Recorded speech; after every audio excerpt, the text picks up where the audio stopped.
गुड़गांव में राधिका यादव नाम की एक यंग लड़की ने गगनचुंबी इमारतों के नहीं बल्कि टेनिस की जीत के सपने देखे।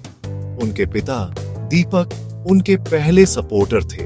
उन्हें प्रैक्टिस के लिए ले जाते थे, हर मैच में उनका उत्साह बढ़ाते थे, उनके फ्यूचर में सब कुछ इन्वेस्ट करते थे। राधिका का डेडिकेशन बहुत ज्यादा था। जहां दूसरे रेस्ट करते थे, वो ट्रेनिंग करती थी। उनकी आंखें हमेशा अगली जीत पर रहती थी। वो जल्दी ही रैंक्स में ऊपर आ गई, टॉप 35 नेशनल रैंकिंग हासिल की और एक नई जनरेशन को इंस्पायर किया।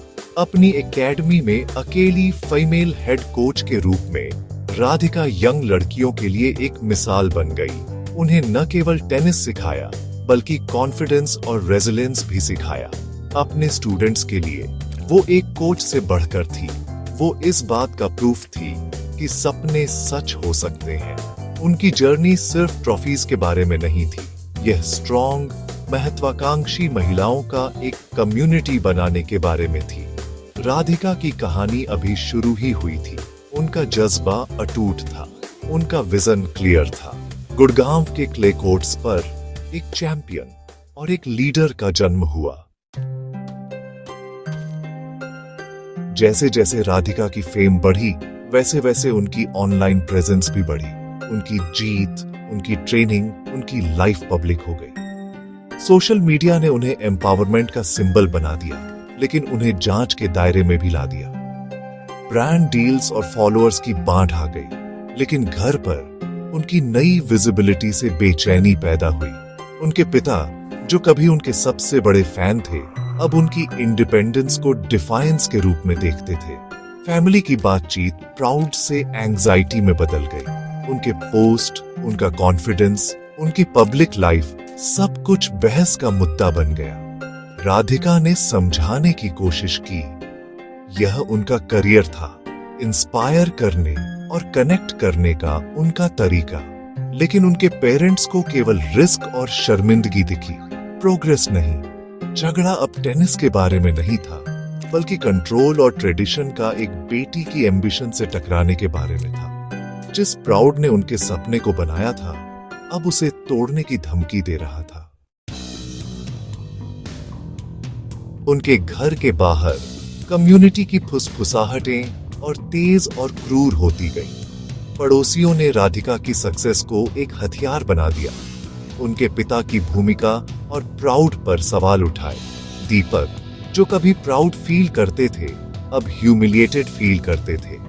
उनकी अथॉरिटी उनकी बेटी की अचीवमेंट्स से कम हो गई थी। सोसाइटी के प्रेशर ने उनके प्राउड को गुस्से में बदल दिया, जिससे घर पर कड़वी बहसें होने लगी। बाहर से हर ताना अंदर एक नई लड़ाई बन गया। राधिका अपने परिवार के लिए, अपने प्यार और अपनी लाइफ के अपने राइट के बीच फंसी हुई थी।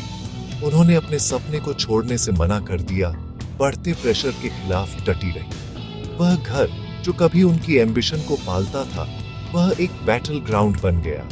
राधिका की लड़ाई अब सिर्फ कोर्ट पर नहीं थी, यह उनकी पहचान के लिए थी। बाहर का तूफान अंदर टूटने वाला था। टेंशन आखिरकार एक्सप्लोड हो गई। दीपक ने एक अल्टीमेटम दिया, टेनिस छोड़ दो, सोशल मीडिया डिलीट कर दो, चुपचाप रहो।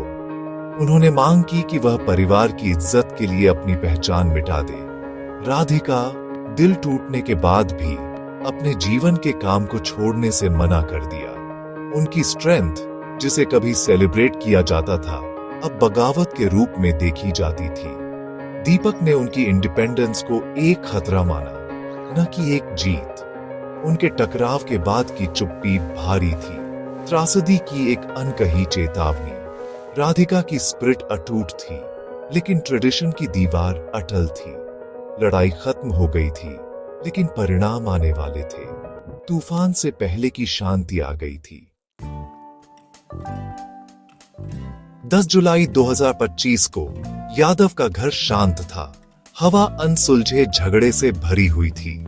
राधिका कोचिंग के एक और दिन की तैयारी कर रही थी, अंधेरे के इकट्ठा होने से अनजान। दीपक घायल, प्राउड और सोशल प्रेशर से घिरे हुए एक विनाशकारी चुनाव किया। वह एक रिवॉल्वर के साथ अपने कमरे में घुस गए, प्रोटेक्टर से एग्जीक्यूटर बन गए। 5 गोलियों ने सुबह को तोड़ दिया, 3 ने राधिका की जान ले ली। मिट्टी के कोर्ट पर बना सपना एक ठंडी जमीन पर टूट गया। उनकी मां ने गोलियों की आवाज सुनी, लेकिन बहुत देर हो चुकी थी। दीपक ने कबूल किया, अपने मोटिव के रूप में परिवार की शर्मिंदगी का हवाला दिया। वह कम्युनिटी जो कभी फुसफुसाती थी, अब सन्न रह गई। उस हॉरर का सामना कर रही थी जिसे उनके शब्दों ने बनाने में मदद की थी। राधिका के स्टूडेंट्स बाहर रो रहे थे, अपने हीरो के खोने का मातम मना रहे थे। बाद में हमें पूछना चाहिए, आखिर किसकी इज्जत दांव पर लगी थी?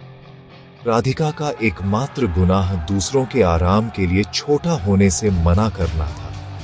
उनकी मौत सिर्फ एक पारिवारिक त्रासदी नहीं थी, बल्कि एक सामाजिक विफलता थी। एक ऐसी कल्चर जो स्ट्रेंथ से ज्यादा चुप्पी को महत्व देती है।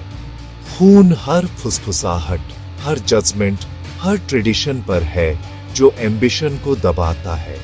हम सिर्फ राधिका के लिए नहीं, बल्कि झूठी इज्जत से मारे गए हर सपने के लिए शोक मनाते हैं। उनकी कहानी बदलाव की एक पुकार हो।